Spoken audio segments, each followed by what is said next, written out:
శ్రీకృష్ణ పరబ్రహ్మణే నమః. శ్రీ గురుభ్యో నమః. శ్రీమద్భాగవత సంగ్రహము, అష్టమ స్కందము, వామనావతారము. విశ్వమంతా తన కుక్షిలో ఉంచుకున్న భగవంతుడు అదితి గర్భంలో నిమిడిపోయి దేదీప్యమానముగా దినదిన ప్రవర్ధమానుడవుతున్నాడు. సమయం ఆసన్నమయ్యేసరికి బ్రహ్మదేవుడు వచ్చి ఇలా స్తుతించాడు. అదితి గర్భవాసంలో అలరారుతున్న ఓ స్వామి, నీవు సకల భువనాలను నీ కుక్షిలో ఉంచుకున్న సర్వాంతర్యామివి. స్వర్గలోకాన్ని పోగొట్టుకున్న దేవతల బాధలను బాపడానికి సత్వరమే వేయించేయవలసిందిగా మేమంతా నిన్ను వేడుకుంటున్నాము అని ప్రార్థించగానే అదితి గర్భం నుండి ఉదయించాడు స్వామి. చతుర్భుజుడై శంఖచక్ర గదాధారి అయి సర్వాలంకార భూషితుడై దివ్య మనోహర రూపముతో వెలువడిన స్వామిని చూసి అదితి ఆశ్చర్యచకిత అయ్యింది. తనకు లోగడ దర్శనమిచ్చిన నారాయణుడే అని గుర్తించి, ఈ మహానుభావుడు ఈ రూపంలో ఇంతకాలము నా గర్భంలో ఎలాగిమిడి ఉన్నాడు అని ఆశ్చర్యపోయింది. ఇలా స్తుతించింది. యజ్ఞేశ్వర, విశ్వంభర, అచ్యుత, శ్రవణమాత్ర మంగళకర నామధేయ, లోకస్వరూప, ఆపన్న భక్తజన ఆర్తి నివారక, దీనలోకాధార, పాదమే తీర్థమైన వాడ, విశ్వసృష్టి స్థితిలయకారక, నిత్యానంద, శాశ్వత లీలా విలాసుడా, నిన్ను కొలిచేవారికి ఆయుష్, ఆరోగ్యము, ఐశ్వర్యము, ఇహము పరము, ధర్మార్థకామాలు, వేద విజ్ఞానము, యుక్తి, శత్రుజయము అన్నీ సిద్ధిస్తాయి కదా. ఓ భక్తమందార, సుగుణభూషణ, వేదస్వరూప, శరణాగత వత్సల, పద్మాక్ష, పరమపురుష అని స్తుతించింది.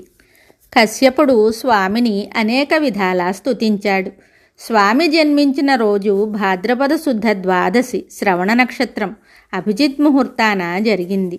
పంచభూతాలు, ముల్లోకాలు స్వామి ఆవిర్భావంతో సంతోషించాయి.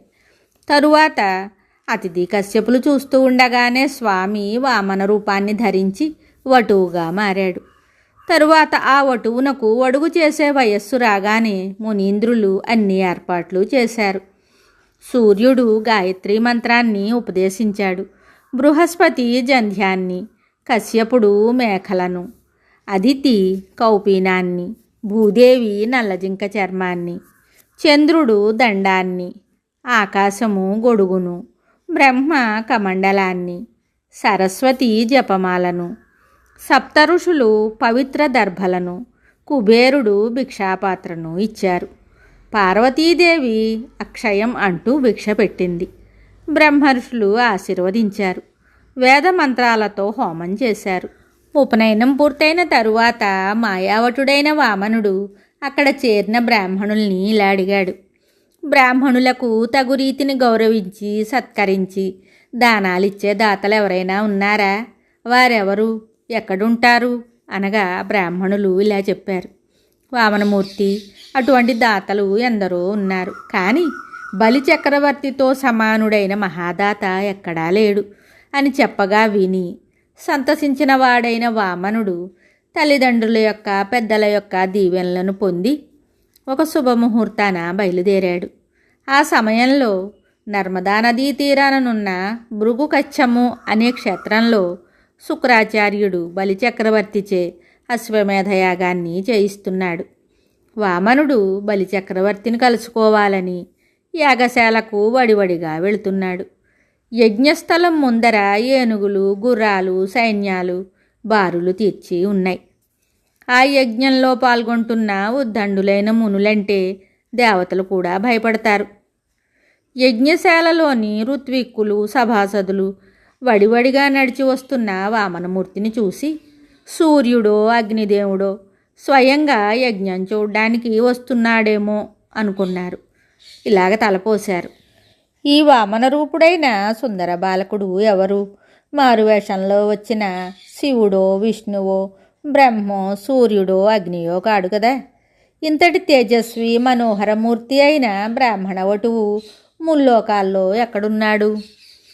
ఇంతకు ఇతడెవరు అనుకుంటూ ఆ బ్రహ్మచారిని చూసి అక్కడి సభాసదులు ఆశ్చర్య సంభ్రమాలతో తమలో తాము గుసగుసలాడుకుంటున్నారు. కుతూహలంతో చూడసాగారు. మెరుస్తున్న మేనిఛాయతో మెరుపు తీగ వంటి యజ్ఞోపవీతాన్ని ధరించి, చంకలో కృష్ణాజినము, చేతులతో ఛత్రము కమండలము ధరించి యజ్ఞశాలలో ప్రవేశించిన వామనమూర్తిని చూసి అక్కడనున్న పెద్దలందరూ అనుకోకుండానే గౌరవ సూచికంగా లేచి నిల్చున్నారు.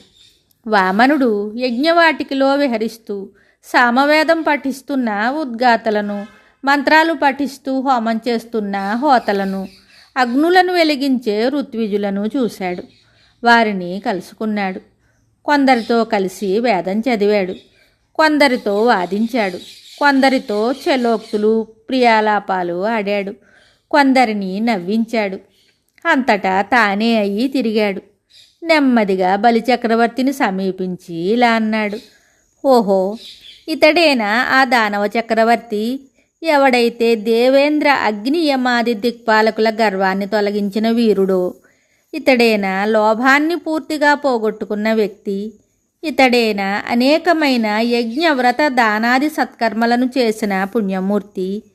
ఇతడేనా దేవతారమణుల మానస సాగరములో కల్లోలం కలిగించే చంద్రుని వంటివాడు?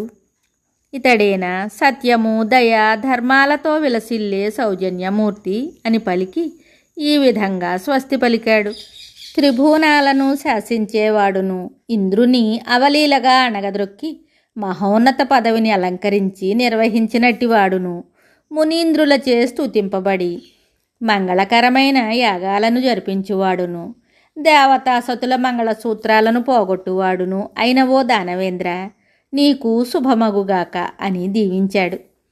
బ్రహ్మ తేజస్సుతో వెలిగిపోతున్న ఆ బ్రహ్మచారి వద్ద అక్కడనున్న బ్రాహ్మణ శ్రేష్ఠులంతా తేజోహీనులై వెలవెలబోయారు.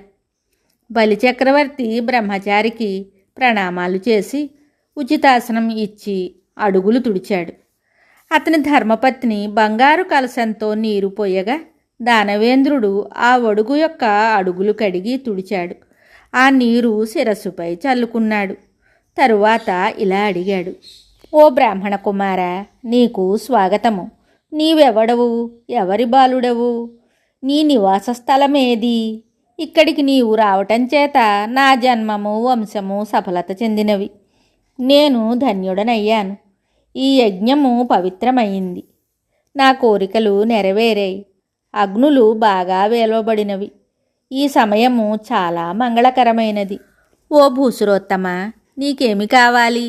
మేలైన పట్టు వస్త్రాల, బంగారు నాణాల, ఫలాలు, వన సంపదల, గోవుల, గుర్రాలు, రథాల, రత్నాల, మృష్టాన్న భోజనాల, కన్యల, ఏనుగుల, గృహాల, భూముల, రాజ్యాల, లేదా నీకు కావలసినది ఏదైనా కోరుకో, దానిని నీకిచ్చి నేను ఆనందిస్తాను అని అనగా దానవేంద్రుని ధర్మయుతమైన వాక్కులకు సంతసించిన వాడైన వామనుడు ఇలా అన్నాడు. ఓ దానవేంద్ర, అయ్యా, ఇది నా చోటని నేనెలాగ చెప్పేది? ఒక చోటనక నేనెక్కడైనా ఉంటాను. ఎవరికి చెందినవాడనని నేను ఎలాగ చెప్పగలను? నాకు చెందినవాడను నేనే. స్వేచ్ఛగా నాకు తోచిన రీతిని నడుస్తుంటాను. ఇది నా నడవడి అని నేను ఎలాగ చెప్పగలను? పూనికతో 3 పోకడలు పోగలను. అది నేర్చుకున్నాను, ఇది నేర్చుకున్నాను అని చెప్పనేలా? నేర్చుకోవలసిందంతా నేర్చుకున్నాను. ఎవ్వరూ నాకు పరులు కారు. వారికి నేను ఆత్మీయుడనవుతాను. నేను ఒంటరివాణ్ణి. నాకు చుట్టాలెవ్వరూ లేరు. పూర్వం నాకు సిరి ఉండేది. నా యొక్క ఉనికి చెప్తాను విను. నేను ఎల్లప్పుడూ సజ్జనుల మధ్యనే నివసిస్తుంటాను. దానవేంద్ర, నా విషయం అలా ఉండని.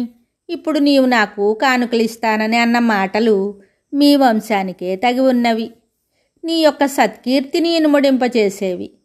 సత్యధర్మాలతో కూడి ఉన్నట్టివి. మీ వంశంలో కరుణ, ఆత్మశక్తి లేనివారు పుట్టలేదు. దానము చేయడానికి కానీ, యుద్ధం చేయడానికి కానీ వెనుదీసేవారే లేరు మీ వంశంలో. మీ తాతలందరూ మేటి వీరులు. ప్రహ్లాదుడు మీ వంశములోని కీర్తిచంద్రుడు. పూర్వము మీ ముత్తాతైన హిరణ్యాక్షుడు విశ్వాన్ని జయించి తనను ఎదిరించగల వీరుడు ఎక్కడా కనిపించక చివరకు వరాహ రూపంలోనున్న విష్ణువుతో పోరి మరణించాడు. అతని అన్న హిరణ్యకశిపుడు పగతో వైకుంఠంపైకి దండెత్తగా అతనిని జయించటం అసంభవమని గ్రహించిన విష్ణువు సూక్ష్మరూపము దాల్చి అతని ముక్కు రంధ్రం గుండా అతని హృదయంలోనే దూరి దాక్కున్నాడు. హిరణ్యకశిపుడు విష్ణువు కోసం ముల్లోకాలు గాలించి ఎక్కడా కానక ఇలా తలపోశాడు. నా శత్రువు భయంతో మరణించి ఉంటాడు, లేకుంటే నే వెదకని చోటే లేదు కదా, ఎక్కడైనా నాకు ఎదురుపడేవాడే.